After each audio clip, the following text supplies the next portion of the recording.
Outstanding, the ultimate accolade for teachers. We challenge secondary teacher Gurpreet Grewal to go from good to outstanding. A top inspector will observe one lesson. 2 experts will fine-tune his practice and beef up his presentation. He then gets 2 weeks to take on the advice before the inspector comes back for the final verdict. I know that if I want to get from good to outstanding, I'm going to have to step out of my comfort zone and just try out some of the things that maybe don't come as naturally to me as a person.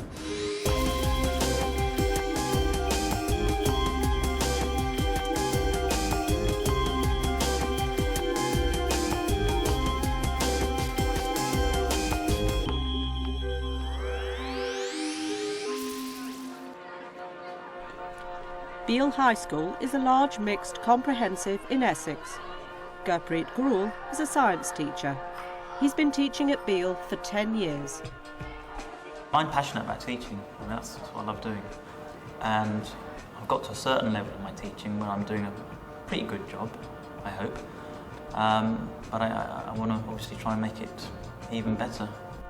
The science department rates his teaching as good. Gurpreet is a sound, good teacher. With just maybe a little bit more of a focus and an effort, we could turn a very sound, good teacher into an excellent teacher. Gurpreet will focus this challenge on his Year 10s. Just look at that. Look at the power radiating off that lamp. 10A2 are a very nice bunch of kids. They're a set 2 ability-wise. You know, the intelligence is certainly there, but trying to engage them is going to be the real challenge. Sometimes he'll talk about something without actually showing us. So it's almost like he knows what he's talking about, but we don't. He does a lot of aiding and teaches us, but I think we could have a bit more like independent learning. He's better than the average teacher, but could be a bit more exciting. Physicists have this image of being boring, and in my opinion, all we need to do there is give GURPS a bit more oomph, a bit more charisma. It's the morning of his observation. Yeah, I'm excited, but at the same time, I'm a little bit nervous, a little bit apprehensive. But I'm looking forward to it. I want to sit down and talk with the HMI, see what she says. With hundreds of inspections under her belt, School Inspector Claire Gillies leads inspection teams up and down the country. She certainly knows an outstanding lesson when she sees one. I'm at Beal High School. I've come to watch Gurpreet Grewal teaching Year 10 physics. In you come, folks. Right, bags in a normal place, please, at the back. Gurpreet has got 60 minutes to impress our inspector.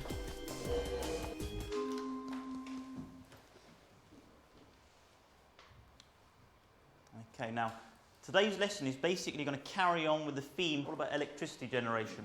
Now, what I'd like you to do is not write anything down. I just want you to have a quick read of 2 sets of statements. So you've got 3 aims here, and we've got 4 lesson outcomes over there. I want you to try and match together these 3 points with those. Compare the 2 statements, okay? As an observer, the first 5 or 10 minutes of a lesson can certainly give me a feel for whether I'm likely to be about to experience some really outstanding learning and outstanding teaching. Okay, all right. Let's ask Simone, show how to use block and Sankey diagrams in relation to electricity generation. I think it's the 3rd one. I will know how to draw block and Sankey diagrams. Everyone agrees. Okay, you are correct. Well done. Okay. Electricity coming out, okay? Yeah. So what's the thing which makes the electricity? Turbine. That's in the middle. I don't know. I'll come back to you. Just have a little think. I can learn from him, but we should do more experiments, just get that practical stuff. Right, the next type of diagram, a bit more quickly on this one, a Sankey diagram. Okay, first of all, apologies that the numbers haven't come out as clearly as I'd hoped on the photocopy. I think you can just about make them out on the calculations that you're going to do. Showing us how much energy is used from each of the things. A bit more than that. Maybe you could have explained a bit more about the second diagram and how to calculate differences. What I want you to look for is the criteria needed to compare different power stations. Yeah? Think about if you're buying a pair of shoes. Yeah? What kind of things would you look for there? Material. Good. Cost. Yeah. Excellent. Brilliant. Okay. All right. Well, what do you think this hints at? Why would building a power station cause loss of tourism? Anyone answer that? They won't want to come because, like, say, acid rain might like erode the statues or something. Absolutely right. Yeah. When I observe a lesson, I'm looking for very convincing high-quality learning from certainly the great majority of children in the class. So we had these 4 learning outcomes which we were trying to go for. We only managed to do 2 of the 4 objectives because we didn't have enough time to do the others. But the 2 that we did manage to do, I understood them very well. So how did he get on?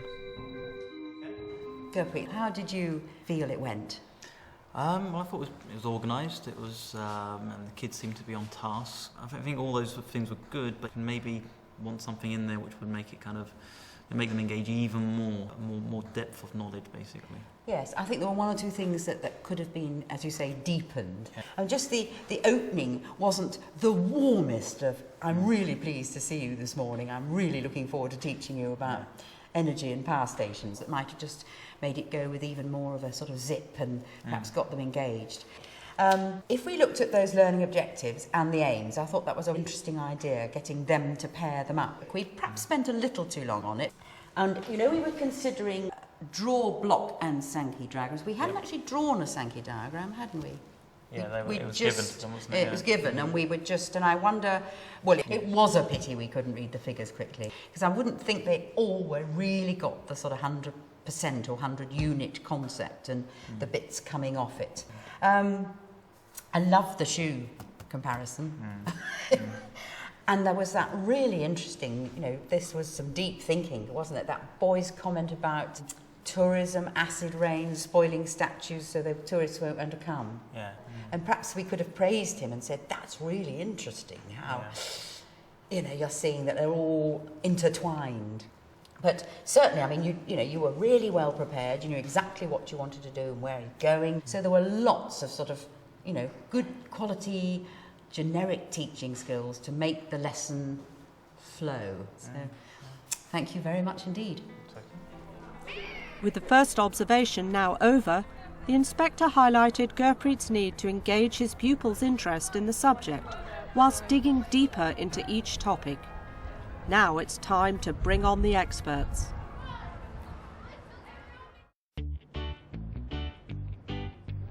To boost Gurpreet's progress, help comes from voice and communications coach Ulrika Schulte-Bauklo and advanced skills teacher Jigna Sarani. They start by watching his lesson. I mean, just from the communication side, I feel he's generally a good communicator. But I would like to have a little bit more distinction between when he gives instruction and when he asks questions. I want you to try and match these 3 points with those. I'm not quite sure what he's trying to do here, because he's got the aims and then he's got 4 very much task-orientated learning outcomes, but I don't think he was able to sort of explain what the learning journey was. So, a block diagram. I like to hear more some kind of sparkle, some kind of enthusiasm for the subject. Convey that enthusiasm to the students and they'd probably have a much more enjoyable learning experience, wouldn't they? First up for Gurpreet comes advice from Jigna on how to sharpen up his lesson structure. I want you to try and match together. It's really good that you're emphasising learning outcomes, so it is constantly about the learning in that lesson. But a suggestion that I have for you, I think, is to make your learning outcomes a little bit more effective. And a good way to do that and also incorporate all the thinking is to use Bloom's taxonomy in your learning outcomes. So, for example, one of your aims here, for example, it was show how to use block and Sankey diagrams. So one learning outcome would be to describe the use of Sankey diagrams. But if you wanted to make them work a little bit higher, they could generate their own Sankey diagrams. So another learning outcome to step them up even further would be generate your own Sankey diagrams using relevant figures. So for each of those learning outcomes, you would have a sort of activity and also the grade. The way that I plan my lesson is I think of it as a 6-part lesson. We have the start of the lesson, which we call our big picture. And this is the bit where you use the students to help you sort of gauge what stage they're at, what they learnt from last time, and what you're going to be doing with them in that lesson. And it's here that you would introduce your learning outcomes. What we have then next is the new information stage.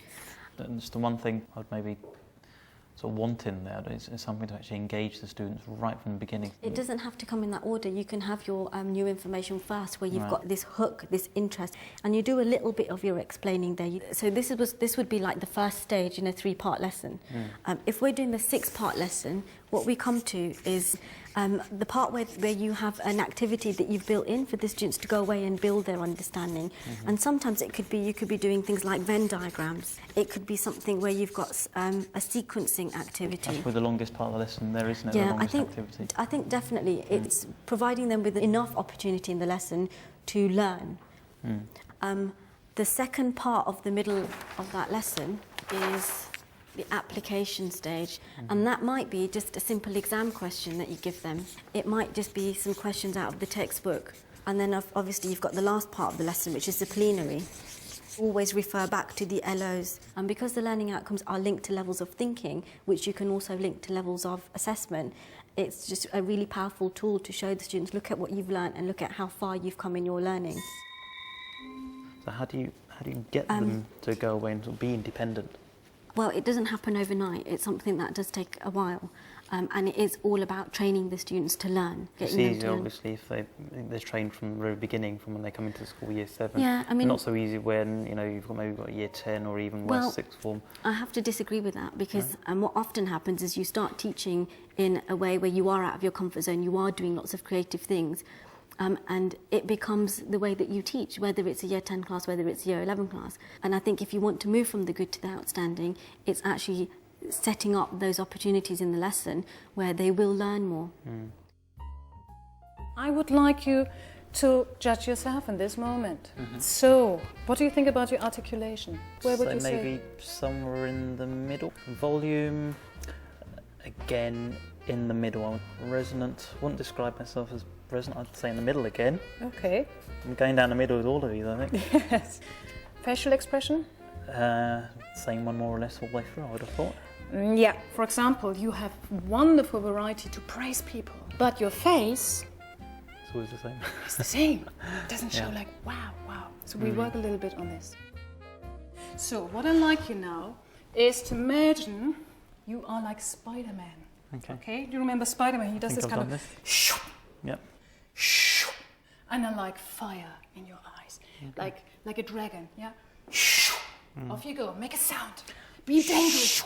Oh, I want you to be far more dangerous, come on, big dangerous. So I want you, imagine, look over there.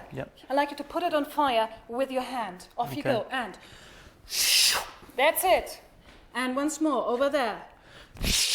Fantastic, once more, and so, of course, you will not do this in your class, yeah?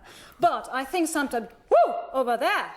Come on, come back on task. You know, it's like the colors. We're extending the colors of your painter's palette, yeah? Good. So, what I like us now is to imagine there's your class, and there are 2 students, and they have done really well, yeah? But you're not going over there and to say, well done. You would say, well done. And I like you now, just with your face, just show me, how would you show with your face, wow. Wow. Yeah, okay, good.